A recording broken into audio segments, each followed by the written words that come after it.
से ना रुके हम, मर्जी से चले हम, बादल सा गरजे हम, सावन सा बरसे हम, सूरज सा चमके हम, स्कूल चले हम, स्कूल चले। चलो तो आज हम क्वेश्चन आंसर डिस्कस करना था हमें।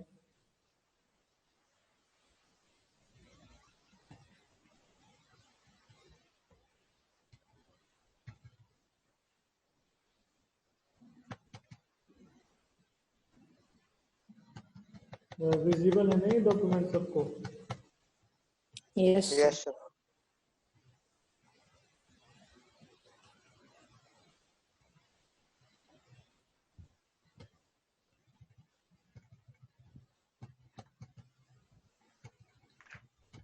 चलो तो सबसे पहले तो इसमें ये देख लेते हैं कि इम्पोर्टेंट चीजें क्या क्या थी इस चैप्टर में। तो कुछ इवेंट्स इम्पोर्टेंट थे जो हमने डेट वाइज ईयर वाइज देखे थे, तो ये सीक्वेंस वाइज अरेंज कर दिए ताकि आपको ना थोड़ा सा याद करने में आसानी हो जाए। तो 1850 में तो आपका रेलवे का इंट्रोडक्शन हुआ था, ये तो बहुत इंपॉर्टेंट टॉपिक है। तो इसके हमने एडवांटेजेस भी पढ़े थे, कमियां भी पढ़ी थी। तो इस कैनाल स्पेशली ओपन किया गया था ताकि ट्रेड इंक्रीज हो सके ब्रिटेन और इंडिया के बीच में 1869 में। 1881 में सबसे पहले पॉपुलेशन का सेंसस किया गया था, सबसे पहले जनगणना 1881 में की गई थी। फिर सबसे पहली जो मॉडर्न इंडस्ट्री एस्टेब्लिश हुई थी वो थी टिस्को 1907 जमशेदपुर में। और फिर 1921 the year of great divide के नाम से जाना जाता है, वो है आपका सेकंड स्टेज था डेमोग्राफिक ट्रांजिशन का। यानी इससे पहले तक हमारी पॉपुलेशन में कोई भी कांस्टेंट ट्रेंड नहीं था, कभी तो पॉपुलेशन बढ़ जाती थी, कभी पॉपुलेशन कम हो जाती थी। 1921 के बाद एक कांस्टेंट इंक्रीज आया था, इसलिए इसको the year of great divide कहा जाता है। अच्छा, कुछ इंपॉर्टेंट टर्म्स थे। कमर्शियलाइजेशन ऑफ एग्रीकल्चर, जिसने एग्रीकल्चर को बिल्कुल चेंज कर दिया था। दो चीजें मेन थी, एक तो जमींदारी सिस्टम, लैंड रेवेन्यू सिस्टम, और commercialisation of agriculture. Capital good industry, capital goods industry की इंडिया में बहुत ज्यादा कमी थी, जिसके कारण ब्लीक ग्रोथ थी मॉडर्न इंडस्ट्रीज की। ऑक्यूपेशनल स्ट्रक्चर के बारे में हमने पढ़ा था। तो चलो क्वेश्चन देखते हैं। पहला क्वेश्चन है, what was the focus of the economic policies persuade by the colonial government in India, what were the impact of these policy. जो ब्रिटिशर्स ने इकोनॉमिक पॉलिसीज अडॉप्ट की है इंडिया में, उनका इंडिया पे क्या असर पड़ा या क्या मेन फोकस था उनका। असर तो बात की चीज है, पहला ये है कि मेन फोकस क्या था, किस मकसद से ये काम किया जा रहा था। तो अपने जो है ना माइक ऑन कर लो, थोड़ा सा इंटरेक्टिव सेशन करेंगे।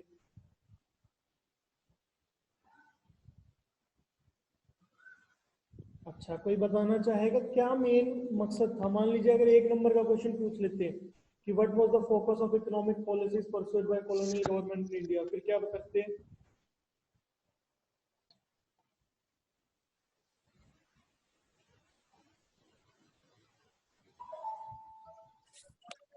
सर, उनकी खुद की कंट्री का डेवलपमेंट।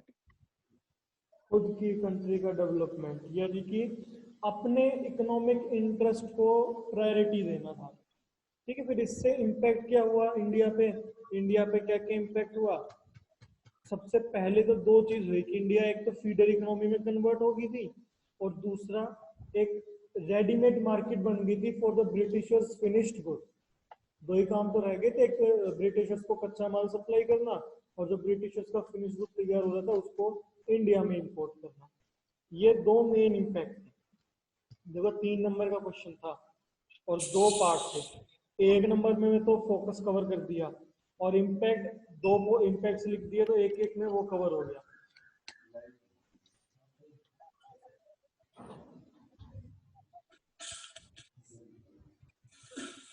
सेकंड क्वेश्चन है आपका, the traditional handicraft industries were ruined under the British rule, do you agree with this, give reasons in support of your answer. Question ये पूछा है कि क्या ब्रिटिश रूल से जो इंडिया की हैंडीक्राफ्ट इंडस्ट्रीज थी, कौन सी ट्रेडिशनल जो पहले से चलती आ रही थी, क्या उनको रियूइंड कर दिया था, सत्यानाश हो गया था उनका, बिल्कुल खत्म कर दिया था। क्या आप इस बात से सहमत है या नहीं है? पहले तो ये बताएं। Yes sir. सहमत है। तो हम कैसे इस चीज को जस्टिफाई कर सकते हैं कि जो इंडस्ट्रीज थी वो बिल्कुल ही खत्म हो गई थी या उसको रुइन कर दिया था ब्रिटिशर्स ने?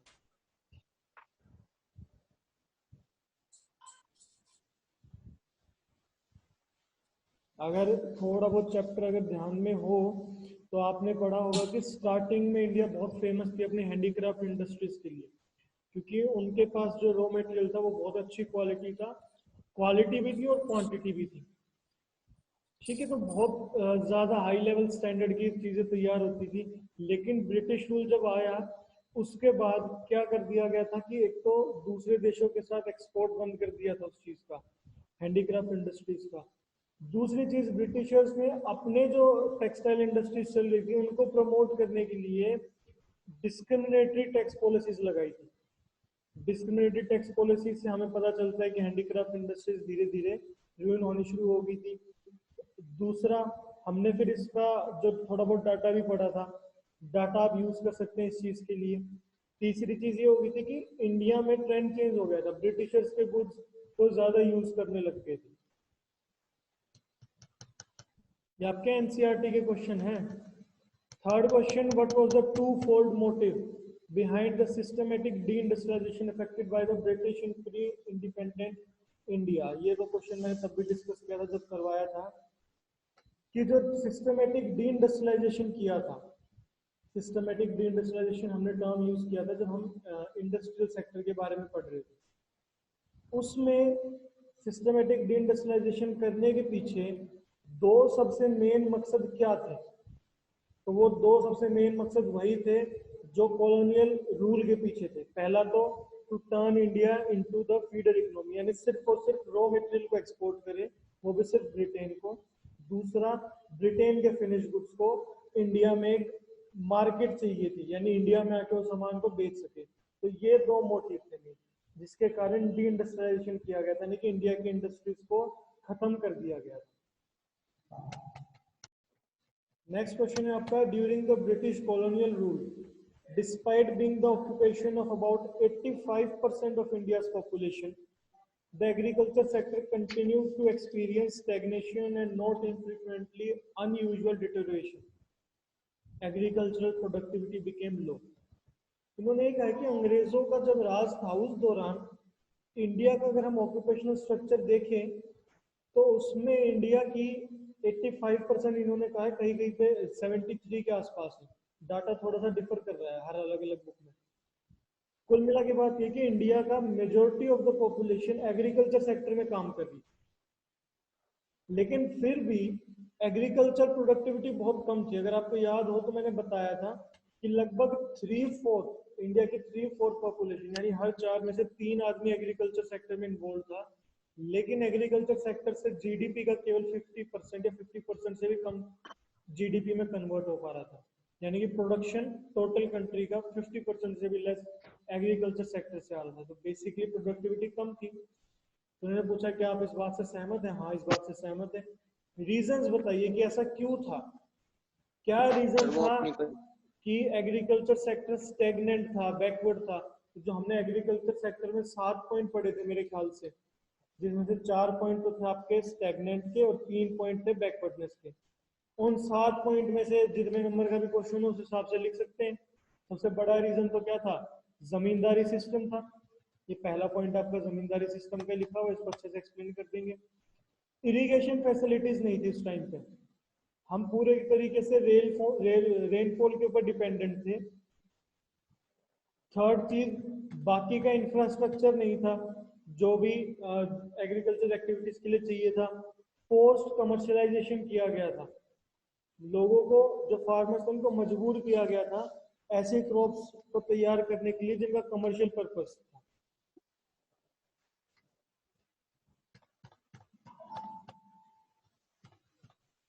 फिफ्थ क्वेश्चन है, India could not develop a sound industrial base under the British colonial rule. Even as the country's world famous handicraft industries declined, no corresponding modern industry base was allowed to come up to take pride of place so long enjoyed by the former. अब आपको ना question समझ में आना चाहिए। इन्होंने एक statement दे दी है। स्टेटमेंट ये बताना चाह रही है, जो हमने टॉपिक पढ़ा था, ब्लीक ग्रोथ ऑफ इंडस्ट्रीज, हमने पढ़ा था DK of traditional industries and bleak growth of modern industries, ये उस टॉपिक की बात करता है। क्वेश्चन ये पूछ रहा है कि जो इंडिया की पहले की हैंडीक्राफ्ट इंडस्ट्रीज थी, जो कि वर्ल्ड में फेमस थी, वो तो धीरे धीरे खत्म होगी, और जो नई मॉडर्न इंडस्ट्रीज आई वो उस पोजीशन तक नहीं पहुंच पाई जिस पोजीशन को पुरानी इंडस्ट्रीज अवेल कर पाई थी। पुरानी इंडस्ट्रीज जिस पोजीशन पे थी वो नई इंडस्ट्रीज नहीं पहुंच पाई। इसके पीछे क्या रीजंस थे, या ब्रिटिश एडमिनिस्ट्रेशन की क्या क्या कमियां थी? तो सबसे पहली कमी तो यही थी कि हमारे देश में कोई भी कैपिटल गुड इंडस्ट्री नहीं थी। कैपिटल गुड इंडस्ट्री नहीं होने के कारण जो भी कोई नई मैन्युफैक्चरिंग इंडस्ट्री एस्टेब्लिश करना चाह रहा था, अपनी खुद की इंडस्ट्री एस्टेब्लिश करना चाह रहा था, तो उसे कैपिटल गुड्स, ऐसे गुड्स जो कि प्रोडक्शन के लिए इस्तेमाल होते हैं जैसे मशीनरी वगैरह, वो बाहर से इंपोर्ट करवानी पड़ रही थी, और हर कोई अफोर्ड नहीं कर सकता था बाहर से इंपोर्ट करना। और जो थोड़ी बहुत इंडस्ट्रीज को शुरू होने दिया ब्रिटिशर्स ने, वो भी केवल और केवल जो वर्ल्ड वॉर हुई थी उसके लिए होने दिया था, सेकेंड वर्ल्ड वॉर के बाद। नहीं तो ब्रिटिशर्स अलाउ नहीं कर रहे थे कोई भी नई इंडस्ट्रीज को एस्टेब्लिश होने के लिए। तो एक रीजन ये भी था, यानी जो भी इंडस्ट्रीज शुरू हुई वो केवल वैसे गुड्स की थी जिनका इस्तेमाल ब्रिटिशर्स सेकेंड वर्ल्ड वॉर में कर सकते थे। फिर लो ग्रोथ रेट इंडस्ट्रियल सेक्टर का, उस टाइम का अगर हम डाटा उठाए तो जीडीपी बहुत ही कम थी, जिससे हमें पता चलता है ब्लीक ग्रोथ थी। पब्लिक सेक्टर्स काम तो कर रहे थे, क्योंकि देखो जब अगर किसी देश की डेवलपमेंट नहीं हो पा रही ना, जब प्राइवेट एंटरप्रेन्योर्स इन्वेस्टमेंट नहीं कर पा रहे, तो पब्लिक इन्वेस्टमेंट करनी पड़ती है सरकार को अगर देश की डेवलपमेंट करनी है तो। उस दौरान पब्लिक सेक्टर भी बहुत ही लिमिटेड एरिया में काम कर रहा था। कुछ गिने चुने जगह जैसे railway, power generation, communication, ports, departmental undertaking, जिसमें पब्लिक सेक्टर काम कर रहा था। ये भी वो जगह थी जहां पे ब्रिटिशर्स को फायदा था। रेलवे से ब्रिटिशर्स को फायदा था, पोर्ट से ब्रिटिशर्स को फायदा था। तो ब्रिटिशर्स केवल उन्हीं जगह पे इन्वेस्टमेंट कर रहे थे, उन्हीं इंफ्रास्ट्रक्चर को डेवलप कर रहे थे जिससे उन्हें फायदा होना था। Sixth question है, the most important characteristics of India's foreign trade throughout the colonial period was the generation of a large export surplus, but this surplus came of a huge cost to the country's economy. Question ये कह रहा है कि जब अंग्रेजों के time पे India का फॉरेन ट्रेड हो रहा था, तो उस टाइम पे हमने एक पॉइंट देखा था कि सरप्लस ट्रेड था। सरप्लस ट्रेड क्या होता है? जब हमारे एक्सपोर्ट ज्यादा हो और इंपोर्ट कम हो। सरप्लस तभी तो होगा हम जब सामान बेचेंगे ज्यादा और खरीदेंगे कम, तो हमारे पास इनकम का जनरेशन होगा। तो एक पॉइंट ये बताता है कि उस टाइम पे ना हमारा सरप्लस ट्रेड था, लेकिन फिर भी ये माना जा रहा है कि सरप्लस ट्रेड हमारे देश की इकोनॉमी के लिए बहुत ही बुरा था। अब ऐसा क्यों है? सरप्लस ट्रेड तो अच्छा होना चाहिए, ये पॉइंट हमने तब भी डिस्कस किया था। आप ये देखो सरप्लस ट्रेड हो किस चीज का रहा था? एक्सपोर्ट ज्यादा तो थे, लेकिन एक्सपोर्ट किस चीज के हो रहे थे? सिर्फ और सिर्फ रॉ मटेरियल के एक्सपोर्ट हो रहे थे। पहली चीज तो ये। और रॉ मटेरियल जब भी ज्यादा एक्सपोर्ट होता है वो किसी भी देश के लिए अच्छा नहीं होता, क्योंकि रिसोर्सेज लिमिटेड है, उसका अच्छा यूज होना चाहिए। हम खुद तो अपने रिसोर्सेज का यूज कर नहीं रहे थे जो कि लिमिटेड है, दूसरे देश को दे रहे थे। अच्छा, दूसरी चीज इंपोर्ट कर रहे थे। इंपोर्ट किस चीज का कर रहे थे? ब्रिटिशर्स से फिनिश्ड गुड का इंपोर्ट कर रहे थे हम, ठीक है? ब्रिटिशर्स से फिनिश्ड गुड का इंपोर्ट कर रहे थे, तो वो हमारी इकोनॉमी को खराब कर रहा था, क्योंकि ब्रिटिशर्स के गुड्स के आने की वजह से हमारी जो ट्रेडिशनल हैंडीक्राफ्ट थी, जो कि हमारे देश की इंडस्ट्रियल डेवलपमेंट का एक बेस थी, वो खत्म हो रही थी। तीसरी चीज, अब ये जो पैसा आ रहा था सरप्लस से, चलो कोई बात नहीं, चाहे किसी भी चीज का इंपोर्ट एक्सपोर्ट हो, देश में तो पैसा आ रहा था, हमारे लिए अच्छा होना चाहिए, लेकिन वो पैसा देश के डेवलपमेंट पे तो खर्च नहीं हो रहा था। वो किस पे खर्च हो रहा था? ब्रिटिशर्स अपने जो, क्योंकि ब्रिटिशर्स उस टाइम पे ये कोशिश कर रहे थे कि वर्ल्ड की मैक्सिमम कंट्रीज पे कंट्रोल किया जाए, तो उनकी वॉर्स होती रहती थी, लड़ाई होती रहती थी, युद्ध होते रहते थे, तो उन पे खर्च किया जाता था वो पैसा। इंडिया में उनका जो कंट्रोल है वो एज इट इज मेंटेन रहे, उसको इंश्योर करने के लिए किया जाता था। एडमिनिस्ट्रेशन पर्पस के लिए किया जाता था, ना कि डेवलपमेंट पर्पस के लिए।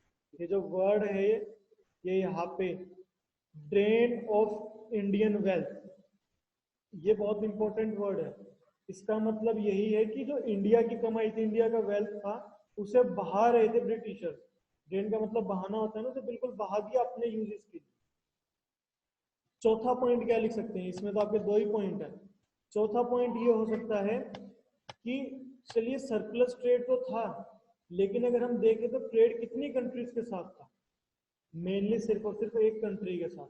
और जब भी किसी एक कंट्री के साथ ट्रेड होता है तो वो इकोनॉमी की बैकवर्डनेस को शो करता है।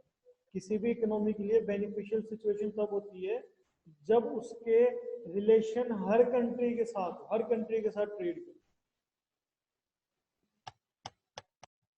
नेक्स्ट क्वेश्चन,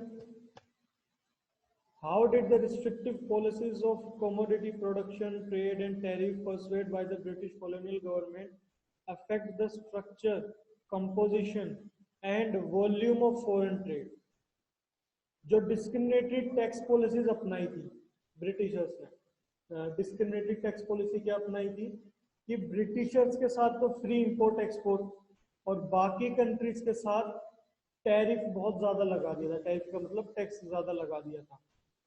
तो ये पूछा है कि इससे जो फॉरेन ट्रेड था उसके स्ट्रक्चर पे, कंपोजिशन पे और वॉल्यूम पे क्या फर्क पड़ा। Structure, composition and volume. Structure का तो मतलब है आपका कि किस किस कंट्री के साथ कितना कितना ट्रेड हो रहा था। तो स्ट्रक्चर पे तो ये असर पड़ा कि मेनली एक ही कंट्री तक सीमित रह गया हमारा फॉरेन ट्रेड, वो था ब्रिटेन।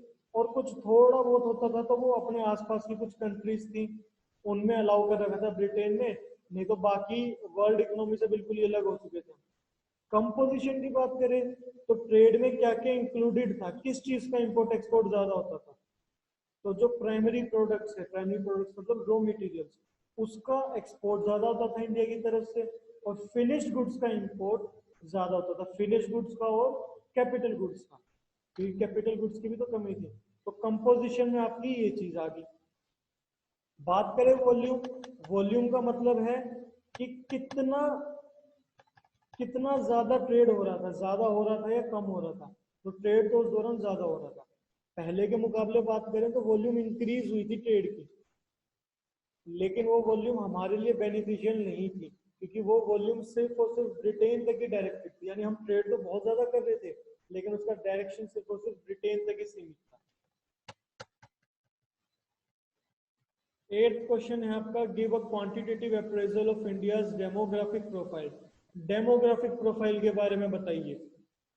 डेमोग्राफिक प्रोफाइल में हमने क्या क्या पढ़ा था, आपका बर्थ रेट कैसा था, डेथ रेट कैसा था, infant mortality rate, literacy rate. Literacy rate हमने पढ़ा था कि ओवरऑल बहुत कम था 16%, और उसमें भी फीमेल लिटरेसी रेट की बात करें तो केवल और केवल 7% था। तो इस किस्म से अगर आपको याद हो तो हमने पूरी चीज पढ़ी थी। अब इसमें आंसर में देखें तो आंसर में बता रखा है डेमोग्राफिक प्रोफाइल में सबसे पहले तो कि एक तो बता दिया कि सबसे पहले सेंसस कब हुआ 1881 में, सेकेंड स्टेज ऑफ ट्रांजिशन आएगा 1921 में जो ईयर ऑफ ग्रेट डिवाइड था। अच्छा, उसके बाद 1951 के बाद थर्ड स्टेज थी जिसमें पॉपुलेशन अनकंट्रोलेबल हो गई थी, ऐसी जो देश के लिए हानिकारक हो गई थी, क्योंकि उसमें फिर आउट ऑफ कंट्रोल हो गया था पॉपुलेशन एक्सप्लोजन, जिसके कारण मेंटेनेंस एक्सपेंडिचर ज्यादा हो रहे थे और इन्वेस्टमेंट एक्सपेंडिचर कम हो रहे थे। अब शायद दोबारा बताने की जरूरत नहीं है मेंटेनेंस एक्सपेंडिचर क्या है और आपका इन्वेस्टमेंट एक्सपेंडिचर क्या है। फिर कुछ जो आपके इंडिकेटर्स होते हैं जिससे डेवलपमेंट का पता चलता है, किसी भी देश के डेवलपमेंट का, आप वो पॉइंट्स भी इंक्लूड कर सकते हैं कि बर्थ रेट और जो आपके डेथ रेट थे वो बहुत ज्यादा थे, इन्फेंट मोर्टेलिटी रेट ज्यादा था, लिटरेसी रेट के बारे में कर सकते हैं, बेसिक इंफ्रास्ट्रक्चर बहुत कम था। ठीक है, लाइफ एक्सपेक्टेंसी का बता रखा है इन्होंने, ये 44 ईयर्स है। आपकी किसी किसी बुक्स में 32 भी होगा, किसी बुक्स में 37 के आसपास भी होगा। तो मैं पहले बता चुका हूँ कि डाटा अलग अलग बुक में अलग अलग मिलेगा। हम कंसीडर करेंगे एनसीईआरटी का डाटा, और अगर एनसीईआरटी का नहीं है और किसी और का यूज कर रहे हैं तो उसमें सोर्स जरूर मेंशन करेंगे। तो जब भी स्कूल रीओपन होंगे ना, मैं आपको एक पूरी पीडीएफ बना के दूंगा जिसमें सारा डाटा होगा एनसीईआरटी के अकॉर्डिंग। एनसीईआरटी में शायद इसमें 32 ईयर्स ही दे रखा है, ठीक है। और आज का हमारा मतलब फिलहाल एट प्रेजेंट 69 ईयर्स है, 68 पॉइंट समथिंग, उसको राउंड ऑफ करके 69 में कन्वर्ट हो जाता है।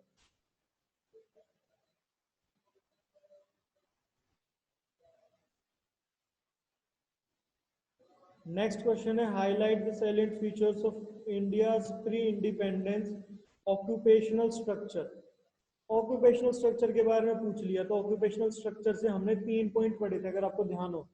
पहला तो ये था कि 3/4 हमारी कंट्री की 3/4 एग्रीकल्चर सेक्टर पे डिपेंडेंट थी। तो सबसे मेन सोर्स ऑक्यूपेशन का क्या है, वो था ऑक्यूपेशनल स्ट्रक्चर। उसके बाद ये था कि अगर हम सेकेंडरी और टर्जरी सेक्टर की बात करें तो ज्यादा इन्वॉल्वमेंट आपकी उसमें थी, टर्जरी सेक्टर में थी। इंडस्ट्रियल सेक्टर तो ना के बराबर था, क्योंकि उस दौरान जो आपकी ट्रेडिशनल इंडस्ट्रीज थी वो तो खत्म ही हो गई थी, और मॉडर्न इंडस्ट्रीज की ग्रोथ ना के बराबर थी। तीसरी चीज हमने ये देखी थी कि उसमें जो तीनों सेक्टर की ग्रोथ थी वो इक्वल नहीं थी, अनस्टेबल ग्रोथ थी, जो कि बैकवर्डनेस को शो करती है किसी भी कंट्री की। अगला question, under the colonial regime basic infrastructure developed. However, the real motive behind the infrastructure development was not to provide basic amenities to the people, but to subserve various colonial interests. What objective did the British intend to achieve? Question ये कहा गया है कि Britishers ने infrastructure का development तो किया, ये वही टॉपिक है जो हमने पिछली क्लास में किया था, कि रोड्स भी बनाए, आपके पोर्ट्स भी बनाए हैं, रेलवे भी, और जो टेलीग्राफ, इलेक्ट्रिक टेलीग्राफ थी, ये सारी चीजें तैयार की थी ब्रिटिशर्स ने। लेकिन इसका मेन मोटिव क्या था? इसका मेन मोटिव इंफ्रास्ट्रक्चर डेवलपमेंट करना नहीं था इंडिया का, बल्कि इसका मेन मोटिव था कि ब्रिटिशर्स जो अपने इंटरेस्ट थे, अपने फायदे थे, उनको फुलफिल करना चाह रहे थे। तो उन्होंने पूछा कि ऐसे कौन कौन से इंटरेस्ट या कौन कौन से ऑब्जेक्टिव्स थे जिसको ब्रिटिशर्स पूरा करना चाह रहे थे इन इंफ्रास्ट्रक्चर के डेवलपमेंट करके। तो हमने अलग अलग पढ़े थे कि रोड से क्या, अपना रोड से रॉ मटेरियल का ट्रांसपोर्टेशन आसान करना चाह रहे थे ऐसी जगह तक जहाँ पे पोर्ट वगैरह हो। रेलवे से मार्केट का एक्सपेंशन करना चाह रहे थे ताकि गुड्स जो है वो कोने कोने तक पहुंच सके। ठीक है, पोर्ट्स की शुरुआत इसलिए की थी ताकि इंडिया से ब्रिटेन तक जो है गुड्स एक्सपोर्ट किए जाए। आपके टेलीग्राफ और पोस्ट, इसकी डेवलपमेंट इन्होंने इंडिया में एडमिनिस्ट्रेशन पर्पस के लिए की थी कि इंडिया में उनका जो कॉलोनियल रूल है वो एज इट इज रहे मेंटेन, और उसको और अच्छे से लागू किया जा सके। एक चीज और ये थी, कम्युनिकेशन फैसिलिटीज भी उन्होंने डेवलप की थी, वो इसी का पार्ट होगी। कम्युनिकेशन फैसिलिटी इसलिए की थी क्योंकि जो भी कॉलोनियल पॉलिसीज बनती थी, रूल्स रेगुलेशंस बनते थे, वो ब्रिटेन में बनते थे और इम्प्लीमेंट किया जाता था इंडिया में। तो ब्रिटेन से टाइमली कम्युनिकेशन, टाइमली जो भी रूल्स बनाए गए उसकी इंफॉर्मेशन मिल सके जो इंडिया में कॉलोनियल गवर्नमेंट थी, तो उसके लिए कम्युनिकेशन के सोर्सेज को भी डेवलप किया गया था। नेक्स्ट क्वेश्चन है आपका, इसमें मैच करना है आपको। तो इंडिया का पहला ऑफिशियल सेंसस 1881 में आपको पता है, तो ए का 4 हो गया। रेलवे अभी ऊपर पढ़ के आए 1850, ठीक है। और ग्रोथ रेट का आपको डाटा याद होगा, 2% से भी कम ग्रोथ रेट थी हमारी उस दौरान। और फीमेल लिटरेसी रेट 7%, ओवरऑल कितनी थी? 16% थी।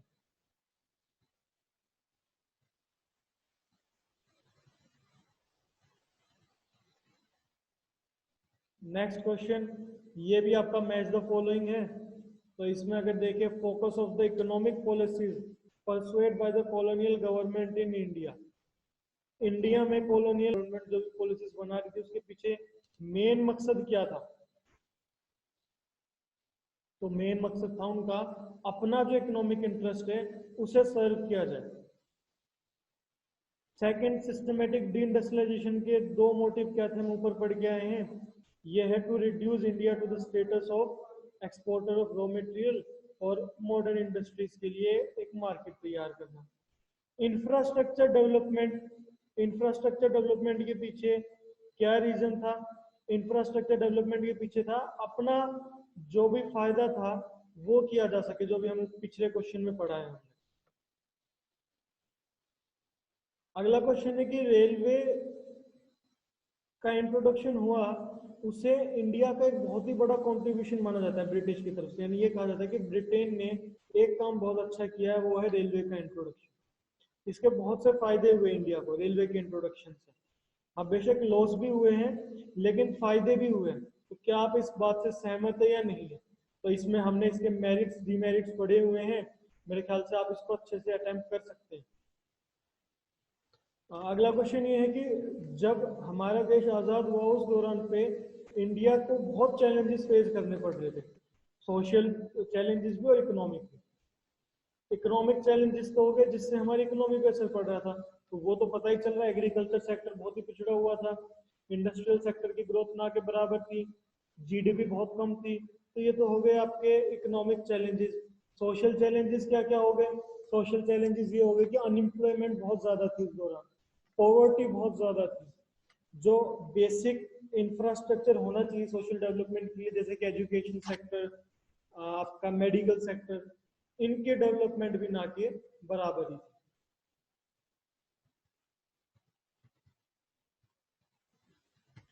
चलिए एमसीक्यूज आ गए हैं, ये मतलब ऑब्जेक्टिव टाइप क्वेश्चंस देखेंगे, क्योंकि आपको पता है ऑब्जेक्टिव टाइप क्वेश्चंस आने हैं बहुत ज्यादा।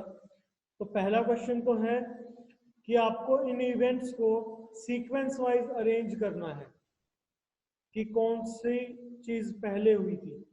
तो इसमें हमारा सबसे पहले तो इंट्रोडक्शन ऑफ रेलवे, फिर ओपनिंग ऑफ सुएज कैनाल, फिर आएगा आपका incorporation of Tata iron and steel industry, और 1921 में आएगा second stage of demographic transition. फिर नेक्स्ट क्वेश्चन है आपका सुएज कैनाल 1869 में, ये नीचे अलग से ही दे दिया इन्होंने। 1869 में सुएज कैनाल जो ओपन हुआ था उसका मेन मोटिव क्या था? क्या मोटिव ये था कि ब्रिटेन और इंडिया के बीच में ट्रांसपोर्टेशन का कॉस्ट बढ़ा दिया जाए या कम करने का मोटिव था? मोटिव ये था कि ट्रांसपोर्टेशन की लागत कम लगे इंडिया से ब्रिटेन की और ब्रिटिश का कंट्रोल ज्यादा हो। तो इसका आंसर आपका आएगा D option, both B and C. Third question, GDP की ग्रोथ रेट कितनी थी? तो ये आपको याद होगा लेस देन 2% और 0.5। ये बिल्कुल एज इट इज एनसीईआरटी की बुक से उठा रखे क्वेश्चन। अगला क्वेश्चन है ब्रिटिश कॉलोनियल रूल में एग्रीकल्चर प्रोडक्शन कम हुआ था, ट्रू है या फॉल्स है? कम हुआ था या बढ़ा था? कम हुआ था सर। बढ़ा था सर। एग्रीकल्चर प्रोडक्शन बढ़ा था, लेकिन वो एग्रीकल्चर प्रोडक्शन ऐसी चीजों का बढ़ा था जो कि कमर्शियल क्रॉप्स थी, जिसका फायदा ब्रिटिशर्स उठा रहे थे अपनी टेक्सटाइल इंडस्ट्रीज के लिए। अगर हम टोटल प्रोडक्शन बात करें ना एग्रीकल्चर की, तो इंक्रीज हुई थी। फिर है the stagnation in the agriculture sector during the colonial rule was caused mainly because of the, सबसे मेन रीजन क्या था एग्रीकल्चर सेक्टर के पिछड़ा होने के पीछे, स्टैग्नेशन होने के पीछे? सबसे मेन रीजन बताओ। जमींदारी सिस्टम लागू हो गया। हाँ, लैंड रेवेन्यू सिस्टम या फिर जो जमींदारी सिस्टम था वो। इसमें मैं इंपॉर्टेंट क्वेश्चन देख लेता हूँ, इनके आंसर आपको दे रखे हैं, वो आप देख लेना, टाइम रहता है कम। 13th क्वेश्चन है, dash is considered as one of the most important contribution of the British. सबसे बड़ा कंट्रीब्यूशन किस चीज को माना गया है ब्रिटिशर्स की तरफ से? Introduction of railway. Introduction of railway, railway का कंट्रीब्यूशन सबसे बड़ा कंट्रीब्यूशन माना गया है। 14th क्वेश्चन है, नेम सम नोटेबल इकोनॉमिस्ट। ये क्वेश्चन बहुत बार पूछा जा चुका है। कुछ ऐसे इकोनॉमिस्ट का नाम बताइए जिन्होंने इंडिया की पर कैपिटा इनकम को कैलकुलेट करने की कोशिश की थी। तो हमने मेरे ख्याल से पहली क्लास में ही पढ़ा था, जिसमें आपका वी राव, दादा भाई नौरोजी और उसके अलावा विलियम डिग्बी विलियम डिब्बे, और एक दो और थे। और दादा भाई। क्वेश्चन ये भी पूछ लेते कि इनमें से सबसे इम्पोर्टेंट एस्टिमेशन किसका माना गया है? VKRV राव का। VKRV राव का। 16th क्वेश्चन, ऑफिशियल सेंसस पहला कब आया था? 1881 में, आपको पता है। 17th क्वेश्चन पूछा है डेमोग्राफिक ट्रांजिशन का सेकंड स्टेज जो कि डिफाइनिंग ईयर माना गया, वो है आपका 1921, the year of great divide के नाम से भी जाना जाता है। अच्छा, 11th क्वेश्चन है, during the British colonial rule dash was also very low blank in contrast to the present 68 year. इसमें फर्स्ट में तो आएगा लाइफ एक्सपेक्टेंसी। लाइफ एक्सपेक्टेंसी बहुत कम थी, कितनी थी एट प्रेजेंट 68 के कंपैरिजन? तो अगर आप मुझे ये नहीं पता बी के पब्लिकेशन में कितनी दे रखी है, एनसीईआरटी में तो 32 दे रखी है, और जो मैंने आपको नोट्स दिए उसमें 44 दे रखी है। तो फिलहाल तो आप दोनों में से कोई भी यूज करो, जब आपको डाटा देंगे तो फिर उस हिसाब से देख लेना। अच्छा, टाइम और होने वाला है, क्लास को खत्म कर रहे हैं। संडे को आपका टेस्ट होगा, online test, objective type questions ही आएंगे, इस चैप्टर के ऊपर बेस्ड होगा। तो इस चैप्टर को रिवाइज करना है और टेस्ट की प्रिपरेशन करनी है, ठीक है। जो आपको ऑब्जेक्टिव टाइप क्वेश्चन इसमें दे रखे हैं, इसीलिए दिए ताकि आपको थोड़ा बेसिक आइडिया हो जाए किस टाइप के क्वेश्चंस आएंगे। चलिए, अब आपकी मेरे ख्याल से इंग्लिश की क्लास होगी 9 बजे। Yes sir. Yes sir.